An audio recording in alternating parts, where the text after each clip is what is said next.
Nobody loved her. director of nursing comes to us. No Yeah. insurance, Yeah. you know. So they increased her salary 4 years, $50,000. No desire. And the business model is just bad there. Well, And- so and the business that's- model has completely. Good evening and welcome to the Human Services Committee meeting. Is there any courtesy of the floor? Hearing none, we have a report from the district attorney on the opioid trust funds. All right, I don't know that it's a report. That's what it says. I know what it I is. You know what it I is. talked to Aileen today, not today, I mean, a couple days ago. You know, and I had some phone. Sir, you have to use the mic. I hate to, just so you could, I know you were talking, so take your time. Well, let me do this, though. Do you guys have copies of the MOU? I do not. I brought copies of the MOU, and I think it's going to devolve into a question about the opioid funding. So I brought some information about the websites that you might want to access if any of you want to do any research yourself. And I'll explain what that's all about then. I would love to repeat what you just said, but I'm not gonna. Thank you. You want me to do it on the record? Yeah, when you're, Okay. thank you. Glad I made 10. I didn't know how many I need.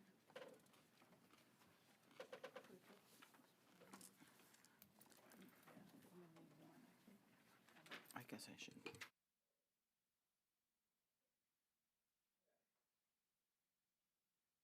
MOU. Okay, I've given you copies of the MOU. That is, I guess, the subject of why I was invited here, and the various websites that I think you can get information about the opioid settlement fund. Now, just for background, in 2020, the DA from Northampton County filed a lawsuit on behalf of the citizens of Northampton County with regard to the various scourge that came to Northampton County through the opioid crisis.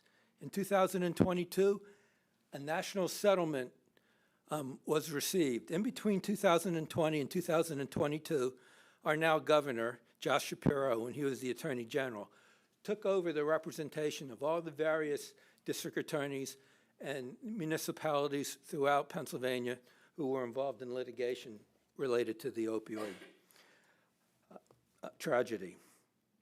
So, in 2022, in June, a settlement was announced.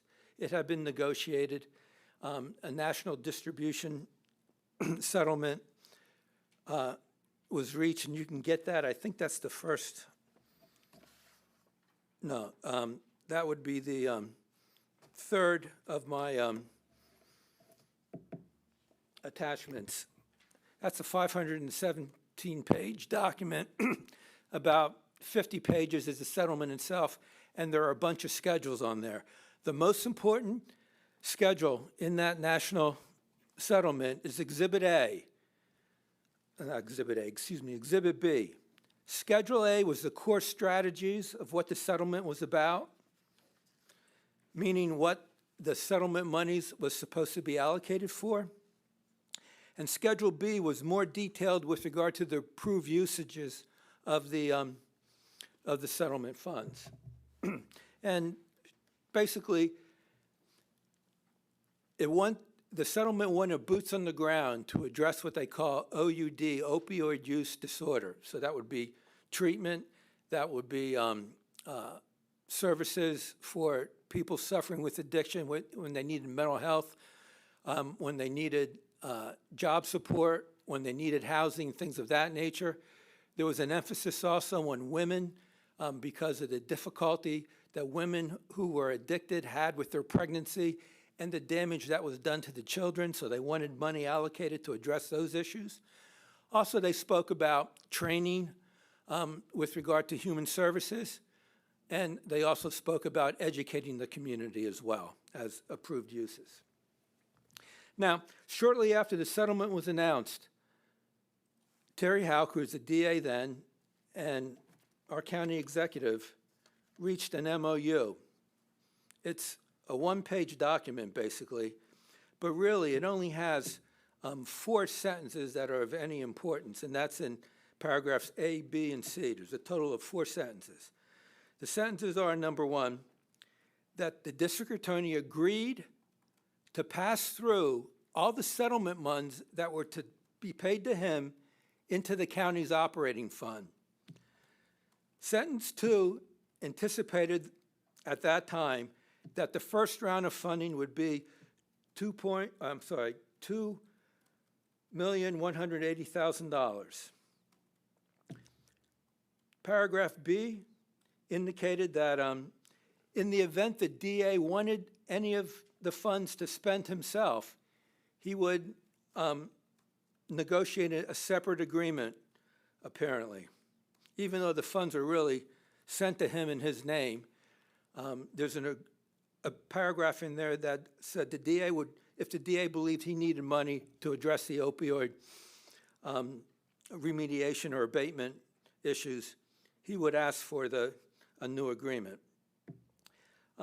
Also, the county executive agreed to pay the attorney's fees out of the settlement fund, which was expected.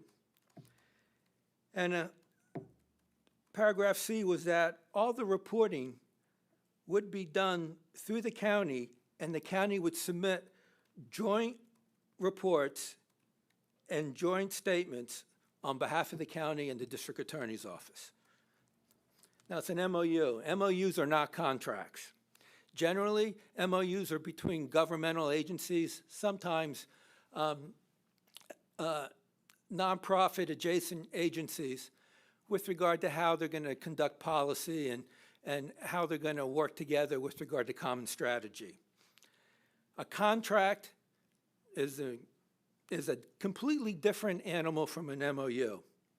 It is possible that certain MOUs can be a contract, but they have to have all the formalities of a contract, offer, acceptance, consideration, etc.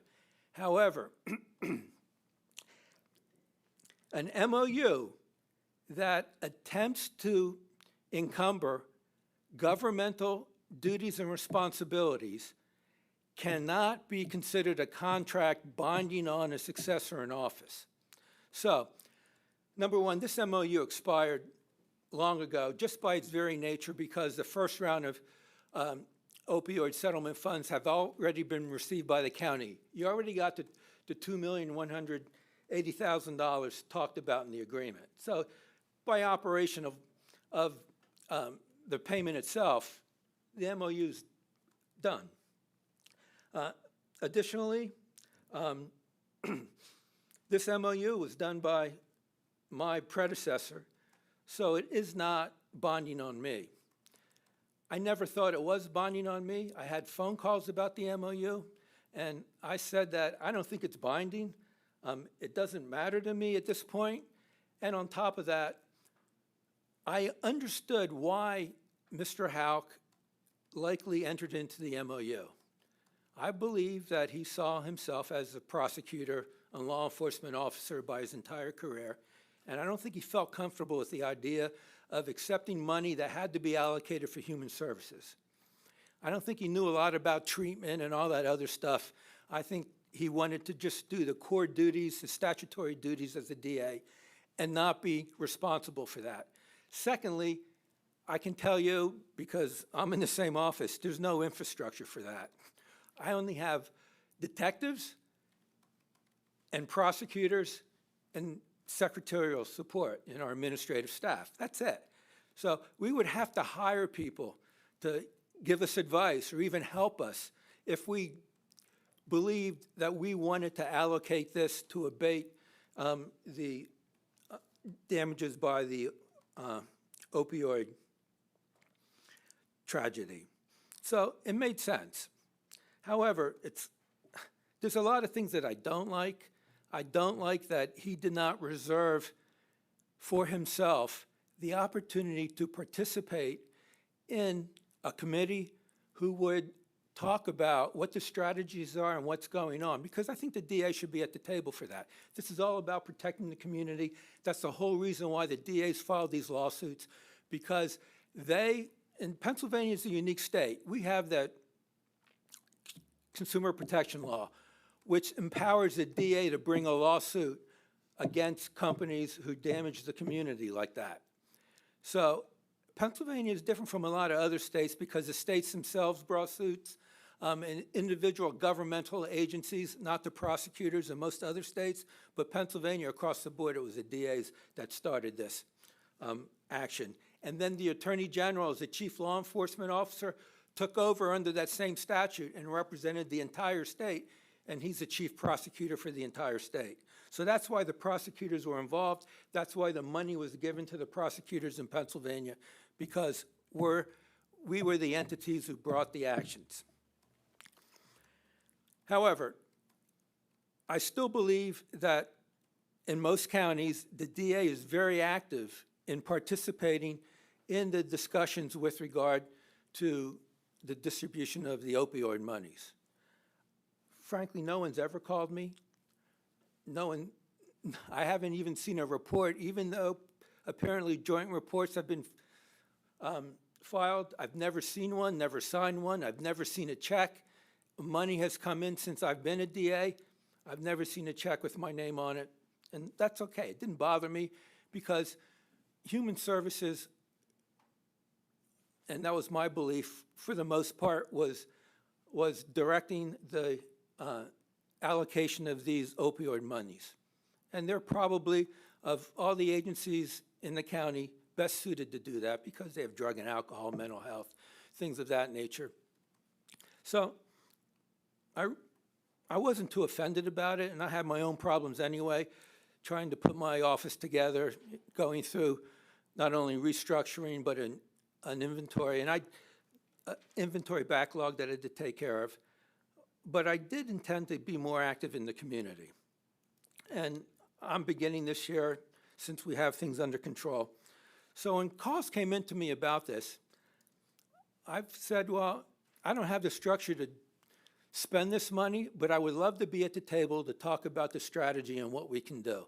Because there's all kinds of areas that I think we need to be involved in, including assisting people that are transitioning from prison who have been in prison because they're addicted, people who have severe mental health problems. Almost all of them also have co-concurrent problems with law enforcement, and they have arrests and things of that nature.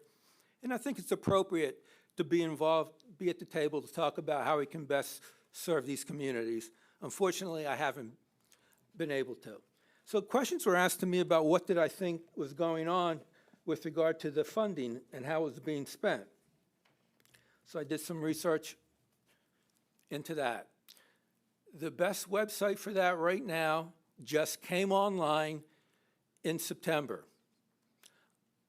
It is from the University of Pittsburgh and Temple University, who has done a statewide study about the distribution of the opioid monies throughout the state and the various programming that each county was approved for spending the money. So my comment is this. It's a heavy lift for anybody, including Human Services. The decisions made are discretionary decisions. There's no fraud, there's no misuse, there's nothing like that. My only question, if I would be on that committee, about the best use of the money that was spent. And let me say this, I'm more in favor of boots on the ground for this abatement of the opioid issue. When I say boots on the ground, I mean treatment and services directly in the community to the people who are ravaged by the addiction. We have right now, as of the end of 2024, we had been paid about $2.1 million in our pocket of the funds distributed. Of that funds, I would characterize only about 16 or 17% of the money spent, which is about maybe 230, 240, I'm sorry, $340,000, to the bulk of it went to 5 recovery centers, which is a home run. They should be getting a lot more money in my estimation. They got about $330,000. Then another $10,000 went to that Narcan distribution, which is another home run, because if people are overdosing, hopefully they'll have Narcan available to save lives. All good money spent. The other money that I would have argued against, about $900,000 went to a company called Deterra, who puts together these little chemistry sets. And they mailed them out to most of the households in the county. And what these sets are is you get a little pouch or container that people who have medication that they don't need anymore, don't want anymore, and you would think oxycodone and things like that, they can put those medications in the pouch, add chemicals and water, and it reduces that medication into a substance that's no longer ingestible and that can't be used. So if a grandmother has oxycodone in her medicine shelf and she had surgery 5 years ago and hasn't used it, and she's afraid about it, she could put the medication in there and destroy it so no one else could use it. I mean, people also flush it down the toilet. That's not recommended. You're not supposed to do that, but people do. They can go to the pharmacy and deliver to the pharmacy if they don't want it. And frankly, I thought that was an awful lot of money. And on top of that, if a grandchild who's in high school comes into a grandma's house and wants to root around the medicine cabinet to see if they can find some drugs, which apparently they do, and grandma's cupboard's bare now because it's not there, you're just going to go to school and get it. Or they're just going to go back, they're going to go on the street. If they really want drugs such that they would steal from a family member, they're okay spending their allowance money to get drugs. So I don't know how effective that $900,000, which was almost half of the money we've gotten so far. I thought that was an awful lot of money for that. And then a lot of money was spent towards education. The Fake is Real was pretty impressive advertisement throughout the county, but we spent about $550,000 on that. We spent another $150,000 on a van that sort of advertises opioid work, and we spent money on community events and things like that. So about 80%, a little higher than 80% of the $2 million we've already spent didn't actually go for boots on the ground, which would be my objection. And I would have liked to have been there to talk about this stuff and about the strategy and what other avenues we could have looked at. I mean, for instance, we have a recovery court. You can't give the money to the court system. That's not allowed. You actually can't give the money to Human Services for their own budget because you're not allowed to replace money that's already dedicated in your budget with the opioid monies. You have to have new programming. So you could have a day treatment center run by the county dedicated to the drug court. That's a service we don't have now, a new service, and that would be okay. We could have 50, 100 people maybe reporting. By the day, these people will be under the supervision of Judge Sletvold in drug court, and we can monitor what they're doing.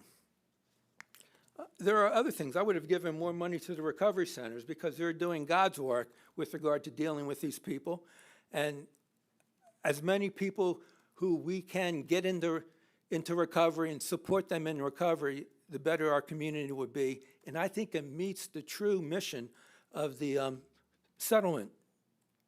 So that's the issue I have with regard to when I was asked, what do I think about how the money was spent? And I don't want to criticize because I really don't know what the discussions were. Maybe the recovery centers couldn't use any additional money.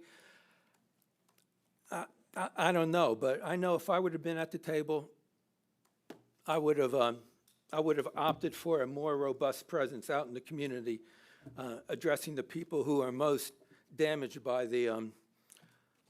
by opioids. I guess what county council wants to discuss among themselves is what do we do going forward? I believe a total of $4.5 million has been allocated to Northampton County so far. We've spent a little less than half of that right now. So there's still a lot of money coming in here. You're the legislators. If you wanted to, you can pass an ordinance, and you can require the creation of a board to address and control the spending of the opioid funds. You can put members of council on it. You can put human service members, other members of the administration. You can also bring in people in the community that address the opioid issues as a daily part of their job, the people who run the recovery centers. You can bring in reports from experts about what we might be able to do. And you can also have the board report to the council for final approval with regard to the distributions, if you wanted to do that, because you're the legislative body and you can enact an ordinance to do that. You couldn't do it by resolution. It would have to be a full-blown ordinance. But that's what you have available, which is another question I was asked about what can be done. If you do that, I would be happy to participate. I would want to be invited because I think I can give some meaningful thought to this. But I certainly am not the expert, and I certainly am not in a position to control these funds, and I do not want to be the person who decides who gets the money, because that's not what my job is as a DA. And even though I have a fair amount of history with regard to human services and drug abuse and crimes and mental health and things like that over the years, I'm not the guy to make those decisions. So if the idea was that I would try to claw back this money from the county, that's not going to happen, because when I get the money, I'm not going to know what to do with it. And I'm going to have to come back to you people and ask you to give me more employees that specialize in this, because I can't do it. So I am not here to feather my bed with regard to having this power and control over the money. I don't want it. But I'd like to talk about the possibility of what could be done with it, along with all the other people that, make those decisions. But then that would be up to you. So I know I tried to condense about an hour and a half of what I wanted to talk about, because there's so much thanks for research that. to do about that. And I've given you some documents that you might want to go through. And don't read the 517-page National Distribution Agreement. Just look at Exhibit E. That'll tell you everything what you need to know about what this is all about. And I also would invite you to take a look at the website by University of Pittsburgh and Temple with regard to their study about what happened with the opioid money. There's the Opioid Abatement Trust. That has a big website. They have meetings every year. They get the submissions from all the counties, and they go through and decide if they're going to approve the submissions or not approve. The last report I could find, there were several submissions by the county that hadn't been finally decided. They were recommended for approval but not finally approved. They're behind. That website's behind, but there's detail in there about the submissions that were submitted by Northampton County, if you want to take a look at that as well. Any questions? Okay. The website that you talked about, Mr. District Attorney? Yes. From Pittsburgh, is that the one that's here, the PA opioid settlement data.org? Yes, That that one? is, Okay. yes. Thank you. And 4 are the 2 orders of court entered by the Commonwealth Court. The Commonwealth Court approved the creation of the opioid abatement trust fund that distributes the money throughout the state, including to us, and that's the same fund that also reviews and approves the submissions by the county.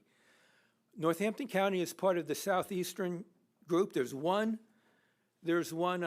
representative from the southeastern group of counties, about 5 counties, Delaware, Montgomery, Bucks, not Philadelphia. I don't think Lehigh. I think Lehigh's Oh, it in is another Lehigh. group. What? It's us, Lehigh, Lehigh. Bucks, Chester, Delaware. Delco, and Monco. In Monco. And those county commissioners voted, I assume you guys did vote, to select one person from your various counties to represent that district. So you have a representative on that abatement trust, just so you do know. Yeah, you're looking at her. Oh, are you on that? Okay, okay. All right, It's new, but yeah, you're looking at it. okay, okay. And trust me, I'll have to read all of that stuff you said to not read. But I have some questions, but did you finish? Did you get your answer? I don't want to. So I guess my question for clarification is, you brought the MOU, but you're not interested in changing the MOU at this time? The MOU's dead. First, it's not enforceable against me because I'm a successor, but it's dead because it only dealt with the first round of funding, and that's already paid out. And on top of that, when I came into office, it's not bonding on me. But like I said, Well, even given I our couldn't- county, I that could couldn't be in ask for them. question, but I'm I not couldn't gonna get the question. money back because I No, you couldn't handle can't, it. but I think it's interesting about discussing what you can do going forward. And I wonder if you've discussed it with any of your counterparts in other counties, how they're addressing it. Because I don't know that anybody else did get an MOU, or if they are part of a team, or, my understanding Well, is I'm aware that, the DA in Lehigh County is very active, and he directs where some of the money goes. For instance, I was just with him the other day there was a Bloom celebration, the human trafficking support nonprofit, and he was speaking about how much money he gave a big check to Bloom directly. That was what he wanted to do. So I know that Lehigh County's DA is active in determining where the money goes, but I don't believe he controls the entire fund. what I don't know, maybe Sue is here, she can answer. When are our disbursements, when do they come through? Because I don't remember. I just remember when it all started, and I don't know when they drop. I don't know when our stuff is due. Like I said, give me some time, I'll be knowing everything, but. I would have to get specifics from our accountant about when disbursements happen. I don't know the answer off the top of my head, but when the DA is finished, perhaps you will allow me to provide some clarification. I think I can probably answer some additional questions as well. Do you want to do that now, since we're on topic? Fine with me. The DA and I have a very good working relationship, so I'm a little. I do respect their work. I know that wasn't a criticism. Well, But I am surprised to hear all of this information for the first time today, because we do have a good working relationship. So when the DA took office after Terry Houck left, he's correct, and I'm obviously not an attorney, so I would have assumed that the MOU was dead because he's not Terry Houck, but it was irrelevant. I had a phone call with him about whether or not he wanted to, this DA, Barada, if he wanted to continue to send the DA's allotment to DHS, and at that time, the answer was yes, which made sense because he was new and maybe hadn't thought about that. And then about a year and a half ago, at our one of our press conferences, when we announced it was not this year, it was last year and a half ago, for the anniversary of our Fake It's Real campaign. And the DA talked at that about having given his allotment to DHS. So I am always happy to have collaboration. It's the first that I'm hearing of the DA's office wanting to have involvement.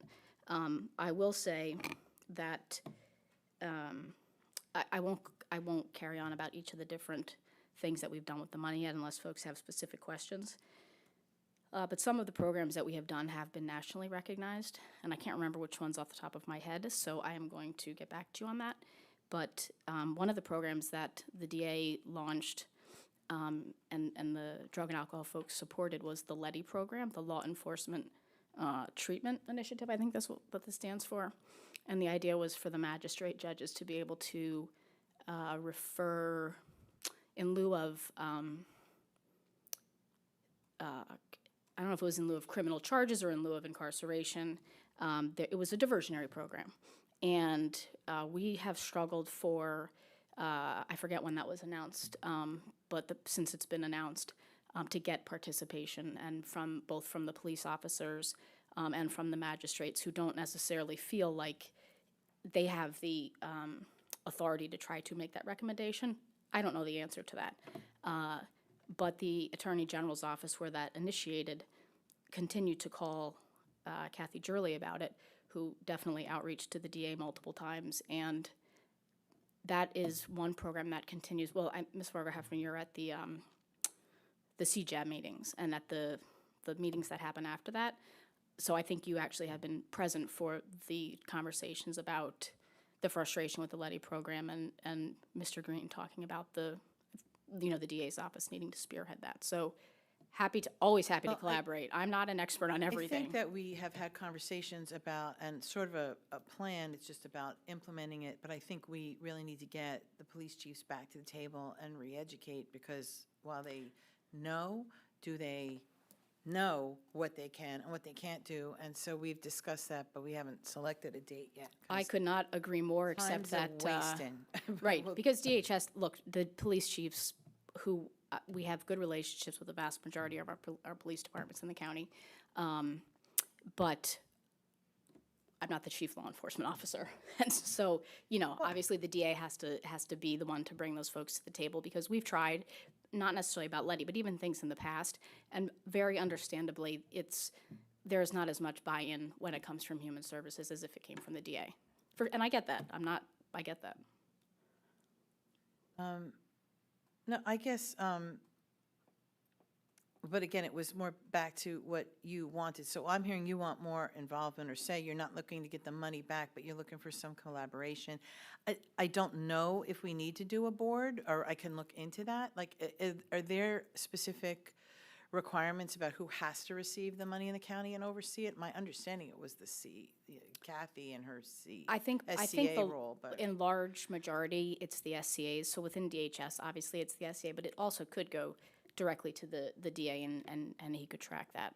I would argue that our mobile outreach vehicle is not just a advertising truck, but in fact, it is boots on the ground, because that is what we are taking to try to serve the folks who don't necessarily come to our recovery centers, which I could not agree more, should absolutely have ongoing funding. In fact, the primary, if you all remember, the county executive and I both said from the beginning of these opioid settlement funds, the primary objective of it was to ensure the funding of all of our recovery centers for 18 years that this money lasts. So that was always at the top of the list.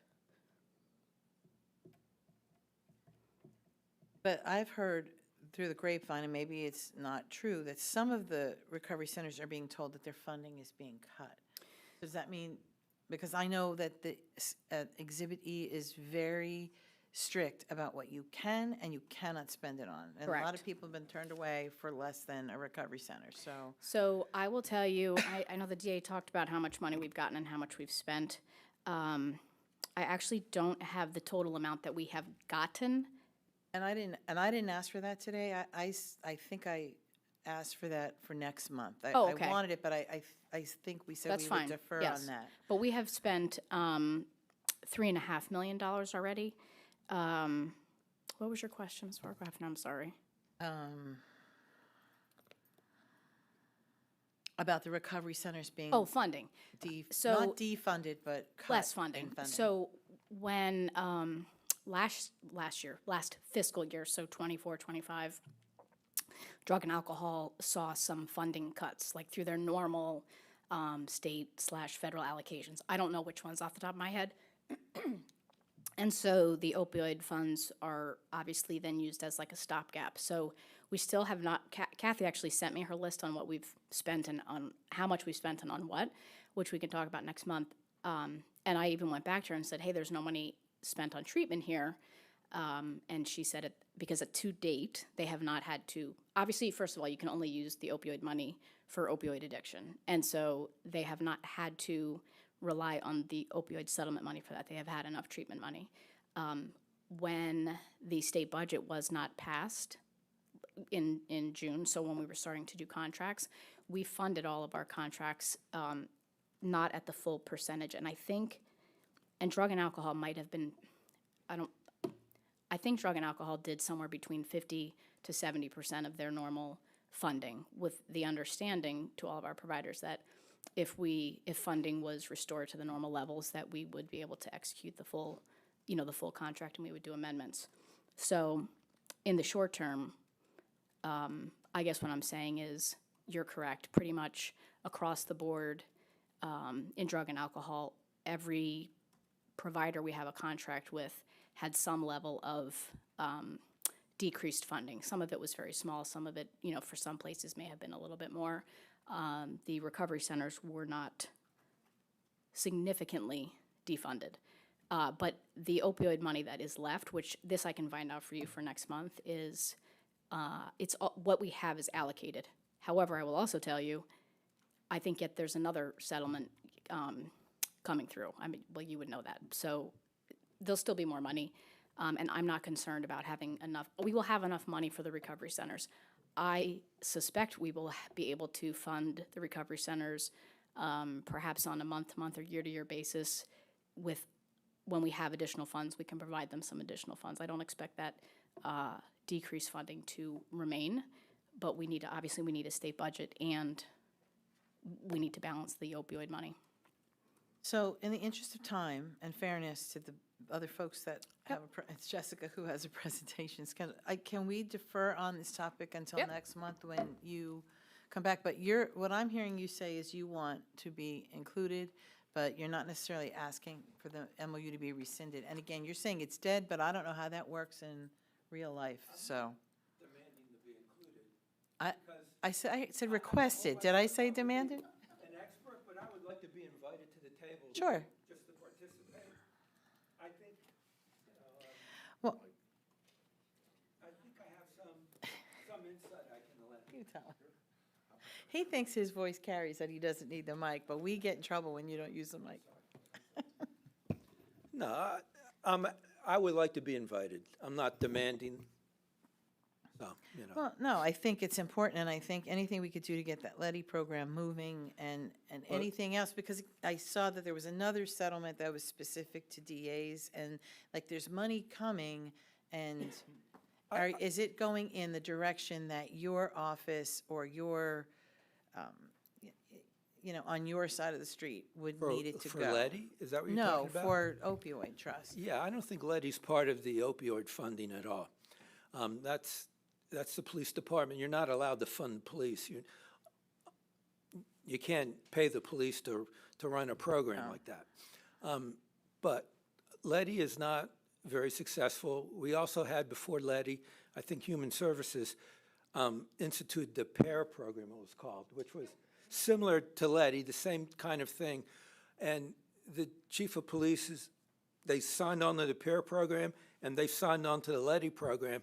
But what they say to me is, we don't really control our officers. And the idea is the officers, when they have their first interaction with a person who they believe is under the influence, rather than arrest them and take them in, they're supposed to bring them to some type of center, if they can, or refer them to Human Services to begin to get treatment rather than pursue them criminally. And we're not having much success with the police departments, quite frankly. Well, that'll be a to be continued also. Thanks for your information today, and we'll keep this topic open for next month, if that's okay. 2 sentences. I'm not a mind reader, DA, so let me know, and you can always have a seat at the table.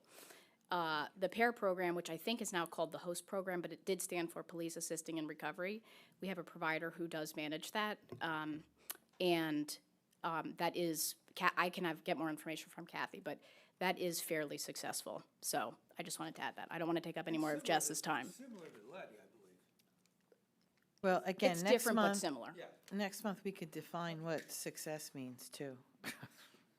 Because, it's relative. But thank you. You're welcome. Thank you. Jessica, It's been a while, huh? Want to introduce yourself to everybody? Hello, You can introduce yourself to everyone. Jess White Connect. I'm the Deputy Administrator for the Early Intervention Program. I've been with the county here for 21 years, so I've been here a long time. And I've been in the Early Intervention Program for about 15 years. So I've been doing this a long time. Sue always chuckles because whenever I do any presentations like this, I always say that Early Intervention is the best department in Department of Human Services. Every single time, hands down. A little bit biased, but that's because I run the whole program for many, many years. Our program here at the county is voluntary. It's free of charge and it's entitlement, which means that anybody in Northampton County that has a child from birth to 3 can call us if they have any sort of concerns with their child's developmental delays, if they have diagnosis, if they have any concerns, they give us a call. Early intervention is statewide, so every county in the state of Pennsylvania has an early intervention program that's run by the counties. Our county allocates we get about, I don't know, $4 million, and then we get about, I don't know, another $3 million or something from MA. So we're a pretty decently sized county here in Northampton County. We serve right now, currently, I had to do some numbers before I left today, but we have about 900 kids that we are actively serving. And we have so this year, up until this month, we already had about 832 referrals. So if we keep going in that trajectory, we'll have about 1,100 referrals for this fiscal year. We did have a baby boom right after COVID, which everybody was home, so lots of people were doing other things besides working on Zoom. So we did have a nice big baby boom about 2023, but now we're plateauing back out. I have, underneath me, I have 2 supervisors, I have 10 service coordinators, and I have a fiscal person. And then I contract with 18 different providers, and I have 284 therapists that provide services for us. They're all contracted services. In order to qualify, anybody can call. So we get referrals from pediatricians, we get referrals from developmental pediatricians, we get grandparents, daycares, families. Anybody can give us a call. Again, we are voluntary, so families have to agree to it. We get lots of children and youth referrals. I have a very good collaboration with them. They don't always understand that we're voluntary, so they want to mandate, and we can't mandate services. And we explain it to families as well. But you call, we do an evaluation, we use standardized testing. There's certain criteria that you have to go through in order to qualify for our services. And if you qualify, then we provide services in the home. We are a home-based service. We are not a medical model. We tell parents that all the time. We don't do anything with, if your baby breaks a bone, we're not helping that heal. We're not doing any castings. We don't do any sort of feeding tubes. We don't do anything medical. We do all strictly developmental services. We have physical therapy, we have occupational therapy, we have speech language pathologists, we have teachers, we have special instructors, we have teachers of the hearing and the deaf, we have vision teachers, we do feeding, we do behavior, and we do sensory. So we do a gamut of all those different services. Some kids get multiple, some kids get one service. So it just depends on their needs. And our program fluctuates, so you can come in, you qualify, and then you leave our program, you come back a year later, and then we provide those services for you. The other great thing about our program is our service coordinators are exactly that. They coordinate services. But they also help families with community services. So if they need daycare services, or if they need WIC services, or if they need anything within the community, they will help the families get that. Plus, we always say that, I always tell new staff that we are the start of that child's life, right? So when that child comes in, first thing a parent thinks about is their baby, 5 fingers, 5 toes, right? Healthy baby. And then all these other concerns come up, and they have no idea what's going on. So our service coordinators help them with that trajectory of where they need to go. Because our program only goes to 3. And then after our program, we help them go to whether it's the IU program, developmental programs, because we have a lot of autistic children that go there, and some of those other kids that have more than one intellectual disability. Communities, IU programs, wherever they need to go, we help them with that transition. But we're that first line of defense, and I tell our staff all the time, like, this is your turn to help that family understand what's going on with their child and help them go out into the world. Because you as a parent, me as a parent, biggest advocate. I tell parents all that all the time. You're the biggest advocate. I'm glad you called me. Unfortunately, I only get the not so happy calls from parents, which is not a lot, but every once in a while we get those uncomfortable conversations. And I always tell them, thank you for calling me. You're the biggest advocate. Let me help you out. Let's see what's going on. I'm trying to think what else. One of the other things that we did, which I actually spearheaded, which is a wonderful program, we are partnered with St. Luke's Anderson campus over here with their pediatric residency program, with a residency, and they come in and they actually do a tour, and they follow our staff, and they also follow our therapists to see what we do in early intervention. Doctors always don't, the pediatricians don't always know, and they want to refer, but we're not medical. So even if they have a referral for us, we can't accept that. We just give them what they need within our services. We do see children of all different variations, from very little preemies that were born at 27 weeks all the way up until they're 2.5, with a variety of disabilities and delays. So, motor delays, language delays. We have lots of children that are not diagnosed yet with autism, but they come through our program, we help them out. Easter Seals, we partner with Easter Seals. They have a really good program right now that will diagnose those kids. Because I don't know if any of you know, but in our area, we have one developmental pediatrician, and the waiting list is 2 years long. And Dr. Schrocker is the only one that does it here. CHOP does not take any more referrals unless you're in their zip code. So now we don't even have referrals down there for a developmental pediatrician. So we see children that have rare genetic disorders. We have children that have Down syndrome. We have children that have cerebral palsy. Right now, we have a little girl that has progeria, which means that she's going to age really quickly and not going to last very long. But we will see her until she's 3 and then help her out with that transition and help the family with whatever they need. So we see the gamut of all different types of children. That's why I said it is one of the best programs. I do sit on the Plan of Safe Care as well team, so we make sure that any mom that is has an addiction while they're pregnant, we help them before and after. So I do sit on that program as well, which is a very important program, and I've been sitting on that from day one. I was there from the beginning on that, and I'll probably be there until I leave the county, which could be anytime, because I've been here 21 years. Don't have the age, but I have the time. I think that's it. I think I hit everything. We have a great program. That's one of the best things. I love this program. I tell people all the time. I think that's why I do this for so long, because it's just such a great program, and the families they want us there, and they want our help. Yeah, what's the biggest service need here in Northampton County? Spanish. Yeah, we Okay. do have some Spanish therapists. It's not many. So we have, I think I have 2 Spanish SLPs. I just contracted last year with a whole team of behavior. So they're all SIs, so they are all Spanish speaking. I have 1 OT and 1 PT, Spanish.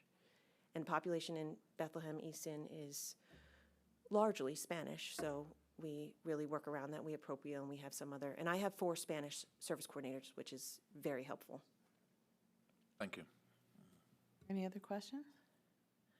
My request to have you here today was A, we haven't seen you in a while, or I haven't seen you in a while, but B, over the years when I sit on the committee, you've had good luck with funding, and then I heard that recently heard that your department might be pretty at risk with some of these budget cuts. So I just wanted to know where we stood with you and funding for your programs. I mean, I don't really. It's probably a bad time to ask, but. Yeah, I mean, we're all in that impasse, and Sue's going to talk about that after I do. What I can say is that we've been very fortunate with the governors that we've had, and in his budget, the budget in February actually gave us an increase in our funding. So we're an entitlement program, so it's federal law that we have to provide services, so they could really never cut our program unless they change the law. I mean, other than that, I'm not a fiscal person. I just know some numbers, any kind of fiscal numbers, I just ask our fiscal person. But you know if you're worried or not, and so you're not worried at this time, or you're not concerned about funding cuts at this time if you just got more money in February. Well, we don't know if we got more money because the budget's not passed yet. Yeah, well, But that- I don't typically worry about stuff like that because, again, it is a federally funded program. The other thing is, too, that there's a loophole. So any child that qualifies for early intervention is can qualify for medical assistance It's voluntary, but they can absolutely apply for it, and then the medical assistants will offset the county costs, and they pay for the services then. So, And the other question I have for you is, how are you doing with daycares? I remember that was always a topic of discussion, is that were there enough daycares for these children, and did you have enough providers? They come and they go, so. yeah, daycares are a beast of their own. After COVID, it really changed how they are serving children. They're all underneath the Ochdale umbrella, right? So every daycare in the state of Pennsylvania is STAR funded, right? So they get money from the federal government, so they have regulations and laws. They follow the same regulations and laws as early intervention does, but they don't always understand that. And depending on who my Ochdale advisor and whoever their STARS advisor is might be telling them two different things. So there's barriers there. We've been working with our local integrated community council, our LICC, to work with daycares. I have letters and MOUs with some of the daycares that talks about providing services in there. Staffing, that's the problem for them. They don't have staffing, and they don't want us in there because they don't want to support that they don't have enough staff. The ratios are usually off. And I try to explain to our providers, like, unless there's safety issues, like, just get in, do what you need to do, and get out, because you're there to provide service for these children and for the daycare staff as well. So I think that's going to be a consistent need. Daycare's prices have been increasing, and I could tell you that the one right down from our Department of Human Services building isn't doing part-time anymore. So they're only doing full-time, so you have to put your child in and pay for the full-time daycare. It's a lot of money, and I know that I have an employee right now who's single, and she's struggling. Like, it's hard for her to pay for the daycare as a single mom. And there's no waivers for She makes too much money for Title 20. Yeah. Yep. Title 20 is great, but there's usually a waiting list, and it's a sliding scale. So people think that you get Title 20 and you get free daycare. That's not the case. It's usually a sliding scale on how much you pay, depending on where your daycare is and how much money you make. Yeah. Any other questions? Thank you. Thanks for what you do on your team. Thanks. I love what I do. I'm just going to tell you. I Stu know knows you- that too. I She think knows how. no one can doubt that. Yeah, I do love it. That's why the state loves me too, because Thank you. Most loved program when you're voluntary and not knocking on somebody's door with, Yeah, right. anyway. Thanks, Jess, I appreciate it. Do Okay. you have questions for me, or? I have to hand to you a copy of an email that I sent to the business agent for SEIU. So they had asked me two questions. This was a couple weeks ago. One was which staff would be impacted by the furloughs, which was everybody, and the other one was about what funding streams we have received funding from, what we haven't, how much we're owed. So this email is about 12 days old. Actually, it might be. It's almost 2 weeks. So I am told that the number in this email is $10.5 million that we had not yet received from the state. I'm told that as of today, that number is closer to 12 million. Thanks. I guess my original thought and question was, obviously, it's not just staffing, right? That you have, how much percentage of pass-through money, all of, or most of your programs are affected by this. So just like I asked her, what programs are most at risk, have the highest service gaps that we could be seeing? Just an overall, like, landscape of where you're concerned, where you might be able to hold out, like, just a little. I'm with you. I think And I then, gotcha. and then, like, I guess I was asking for, but I've also talked to Mr. Barron about trying to get some specifics about, I could see a shortfall here. I mean, I realize you haven't had any input since July, right? So Right. we're coasting here, but We have I think recent. that's a fair starting point, and then we could see if there's other questions Sure. from there. I actually think I just heard that children and youth received a small portion of money, not this year, because obviously the budget's not passed, but money that was owed for last fiscal year. So it's not anywhere close to covering that shortfall by any means. And until the budget's passed and we receive the funding from the state, every department within Human Services is impacted. There is no revenue to pay providers or pay salaries. It's just not, hasn't come in yet.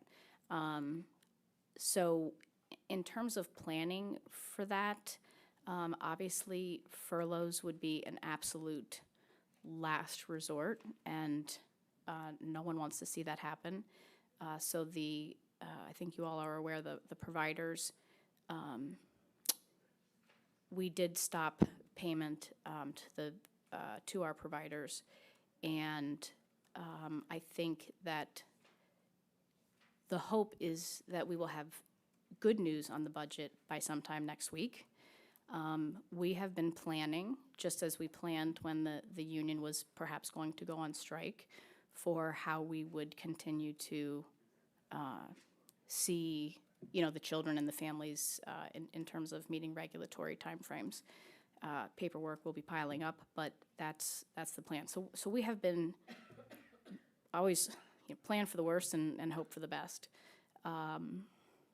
So yes, I can't answer the fiscal numbers beyond what obviously I've asked Mr. Barron, and I just got that updated number today. Sorry. When you say providers aren't being paid, right? A lot of these providers also get their own state funds as well. So are they just not providing services, or does everybody kind of understand that there are people involved, and I think are there people acting on good faith and continuing services, or is everybody like, well, we're out, we're doing nothing? Like, I think. no, that's a good question. I think so. We're not the only county who is in this boat. In fact, the letter to the providers, I stole some language from one of our neighboring counties. So it's my opinion that the vast majority of providers will be okay for 2 to 3 months, because the vast majority of our providers have their own fund balances. I'm not talking about the small mom and pop shops. And for example, in EI, Jess has some physical therapists, occupational therapists that are a one-person shop, right? And so that's not the same kind of thing. I will say that we have had a lot of calls from providers and from adoptive families about their subsidies, and much to my delight, everybody has been unbelievably understanding. I think obviously providers, by and large, saw it coming.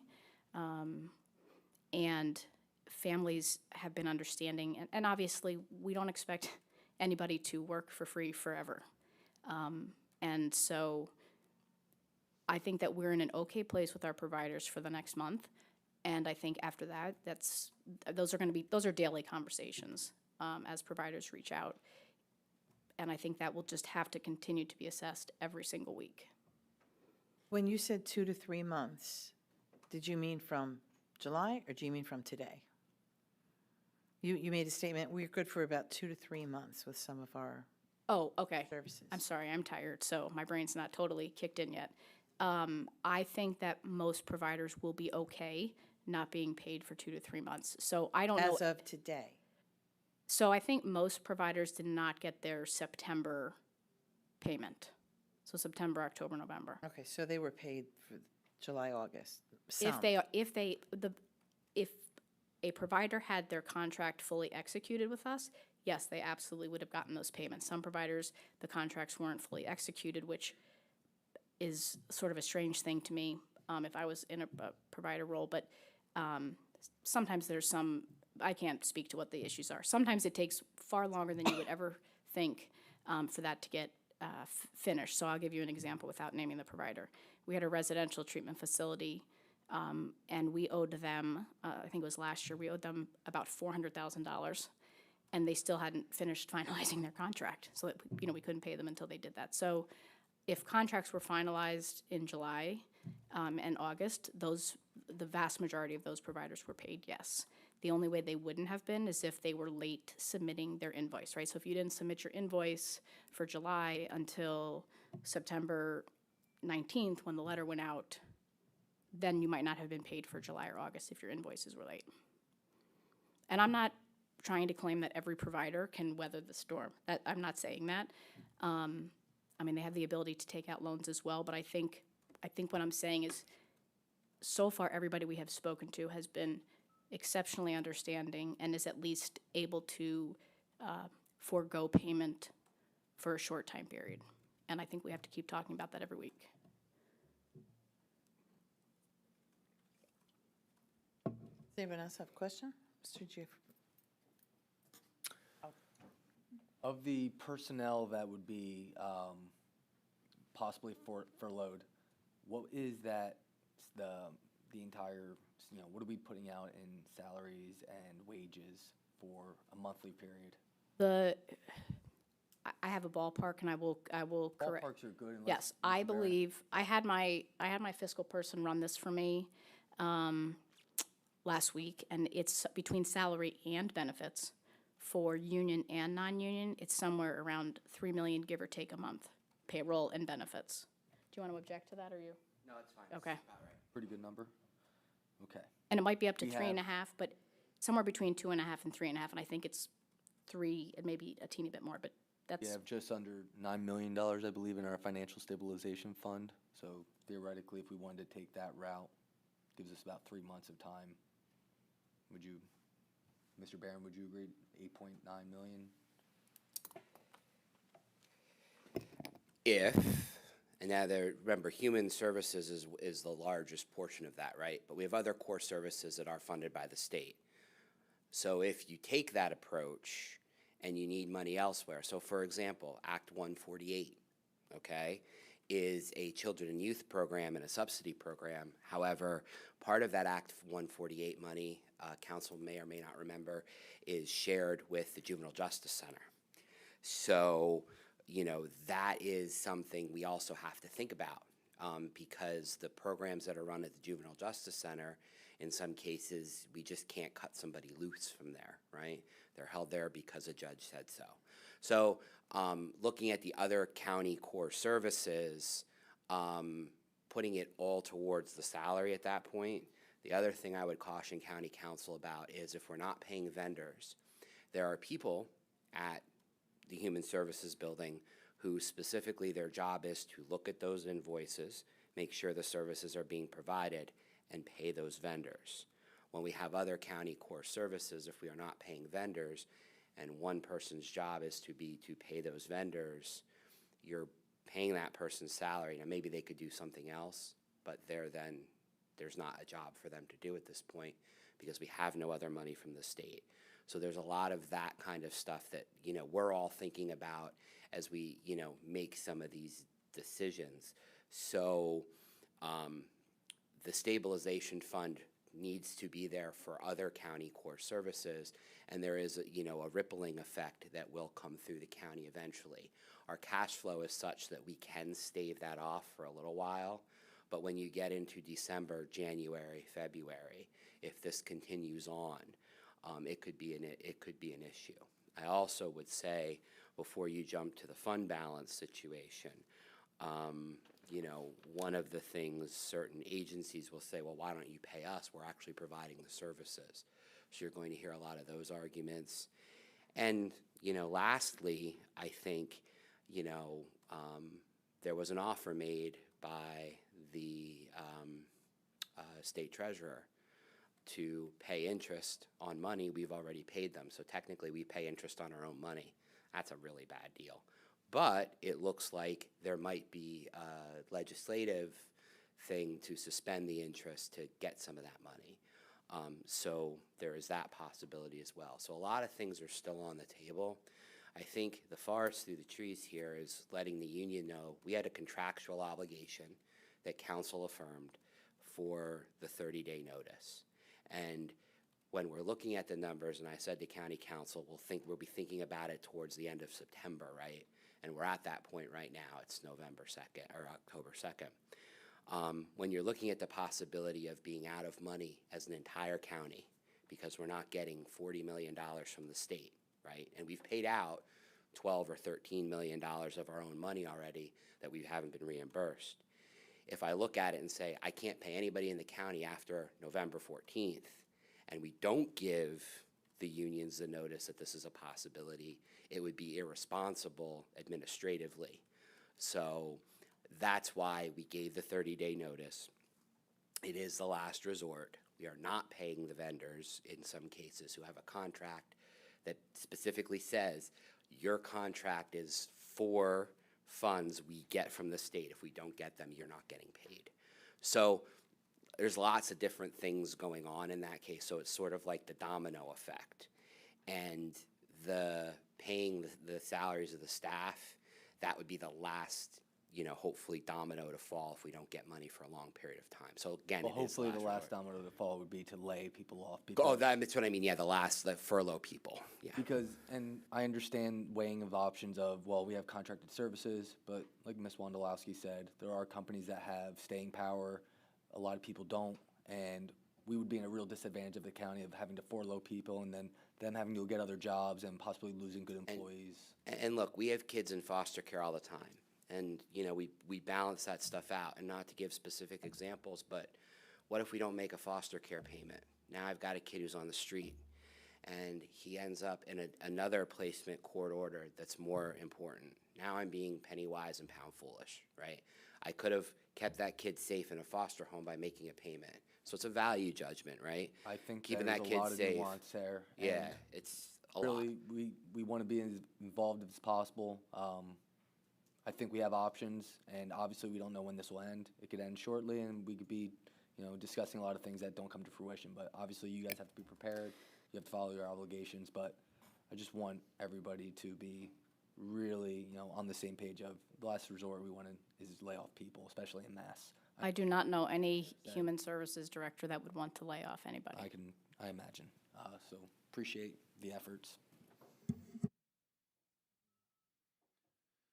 Thank you, Madam President. Have a lot of concerns, but from a human services standpoint, one of my biggest is the sheer number of mandated reporters that we have in this county. I mean, even throughout the Commonwealth. I mean, I would imagine the thousands upon thousands of mandated reporters, whether we're talking educators, healthcare workers, social workers, clergy, therapists in general, the thousands upon thousands. I'm wondering what happens with children and youth if we're not necessarily having those individuals being able to take those calls, being able to investigate, being able to make sure children are safe, children who have been facing abuse and neglect. What happens at this point? And I think the short answer is we're preparing for that the same as when we were preparing for the union to potentially strike.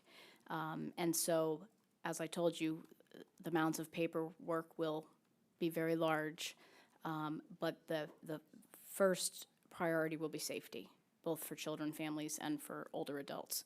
So I am confident that career service folks could respond to those. But obviously with not 100% workforce, you can't do 100% of things.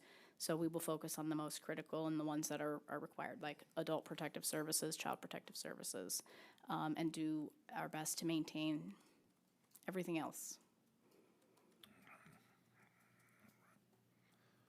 Was it said earlier today, Mr. County Executive, I know your budget address, which I thought was fantastic. Did you mention that DHS staff not being furloughed before the end of the year? If you don't mind me asking. I thought I heard that.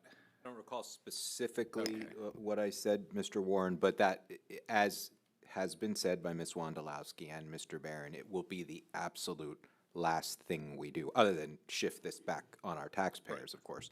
But it will be the absolute last thing we do. Thank you. So I'll give you all a copy of this email, but there's some numbers here that I'm just going to question, and Go ahead. and I'll share them with everyone later. So the largest amounts owed to the county are approximately 6.9 million for children and youth services. Since what date? So that was from, it's my understanding those numbers were from July 1 until the date, probably a few days before that email was actually dated. 2.1 million for mental health. Same. It was all first quarter payments, Okay. essentially, for each division. Two primary drivers represent outstanding payments. Okay, drug and alcohol not received DDAP funding of 579,000, or SOR funding of 557,000, and DDAP still owes the county 379,000 for fiscal year 2024-25. So- Actually, I believe that, so I'm sorry to interrupt you, Kathy Jurley just mentioned yesterday that they got the funding that was owed to them for fiscal year 24-25 this week. I can't quote the exact number, but I'm guessing that's the number. That was an estimate. There's a so part of what you're gonna see from that email from 12 days ago is we are through quarter one of what would have been the fiscal year. Around this time, we will be getting money that closes out the last fiscal year.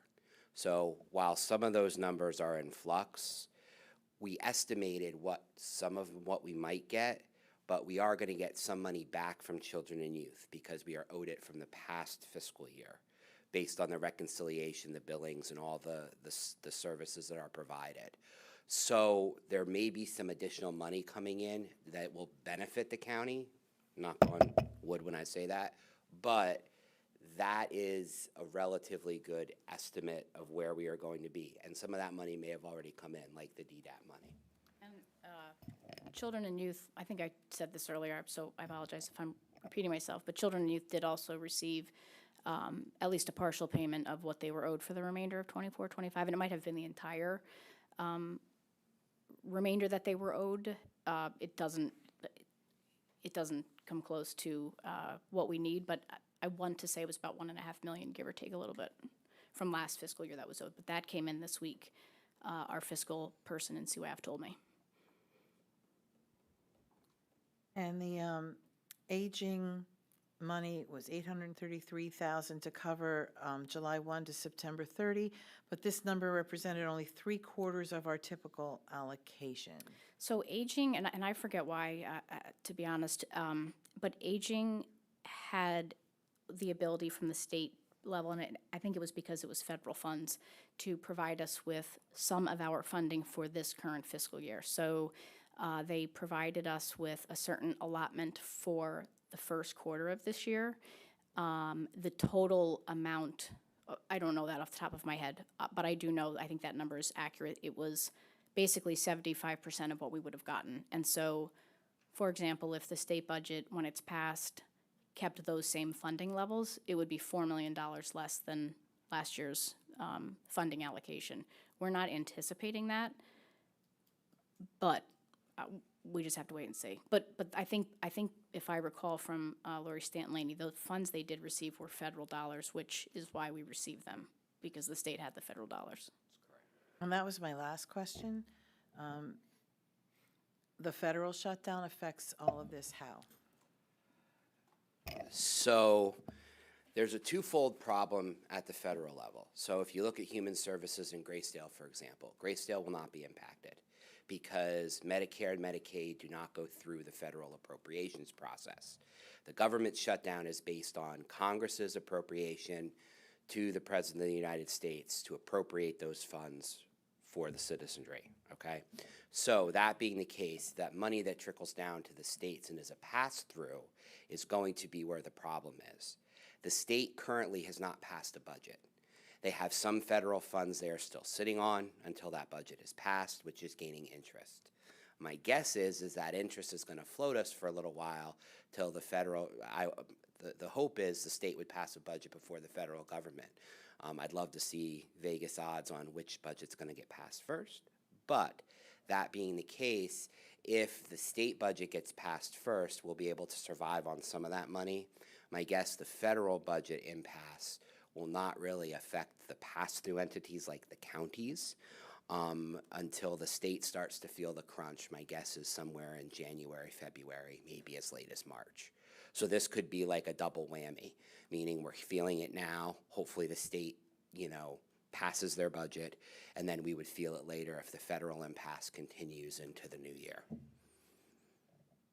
Any other questions? I would just ask that if there's money that's coming in and that updates, that you would give us updates regularly and not wait for 2 weeks to do so, if there's any possible way to do so. So we are right now looking at, we do a cash flow model, and I know, Ms. Vargo-Hefner, you and I talked briefly about budget versus cash flow, right? So you can have the money in the budget, and the budget is your best case scenario, right? The situation, though, is that if I am not making the income, my budget and my expenses don't really mean anything because I don't have the money to put towards those expenses. So we're kind of balancing that out. So every week we look at cash flow to see where we are and see what we need. Because obviously we need to pay people here and we need to have the core county services happening. So that's sort of what we're balancing. That's what we're balancing right now. So our hope is we don't have to furlough anybody, but because of the collective bargaining agreement, we had to give people the alert that this is possible. And that, I hate to have people sitting on pins and needles, but I also don't want to shut down the government when we have a budget through the rest of the year. We have, some resources to get that stuff done.